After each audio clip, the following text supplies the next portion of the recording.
Smart কৃষক ভাইরা, আপনাদেরকে আজকে আমরা সাকিতে আলুর কিছু ক্ষতিকারক দিক নিয়ে কথা বলবো বা অপকারী দিক নিয়ে কথা বলবো, যে বিষয়গুলো আপনাদের অবশ্যই সাকিতে আলু চাষের জন্য মানতে হবে। প্রথম বিষয়টি হচ্ছে, আপনারা সাকিতে আলু চাষের জন্য বা আলু চাষের জন্য অবশ্যই কাঁচা গোবর ব্যবহার করবেন না।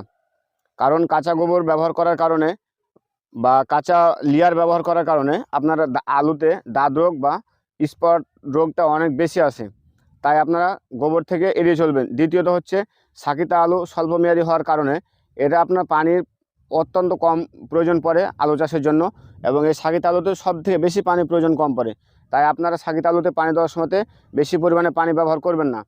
তৃতীয়ত হচ্ছে, সাকিতে আলুতে আপনারা ইউরিয়া সারের পরিমাণ অত্যন্ত কম ব্যবহার করবেন। তবে একটা বিষয় খেয়াল রাখতে হবে, যখন আপনার আলুর বয়স 45 দিন হয়ে যাবে, আপনারা শেষ চাষের সময় শেষ পানি দেওয়ার সময় অবশ্যই আপনার বিঘা প্রতি 10 থেকে 15 কেজি হারে ইউরিয়া সার ব্যবহার করবেন, তাহলে সাকিতে আলু খুব দ্রুত বৃদ্ধি পাবে। আরেকটি আপনাদের কথা বলে দিই, সেটা হচ্ছে সাকিতে আলু আপনারা অন্যান্য আলুর মতো করে কাটবেন না। আলুটা কাটার সময় একটু বড় করে কাটবেন, যাতে আলুটা একটু বড় থাকে। কারণ সাকিতে আলুর একটি বিষয় কম থাকে, সেটা হচ্ছে ট্যাগ বা গাজন সংখ্যা। এর কিন্তু গাজন সংখ্যা অত্যন্ত কম থাকে। এই 4টি বিষয় আপনারা সাকিতে আলু চাষের জন্য খেয়াল করবেন। ধন্যবাদ।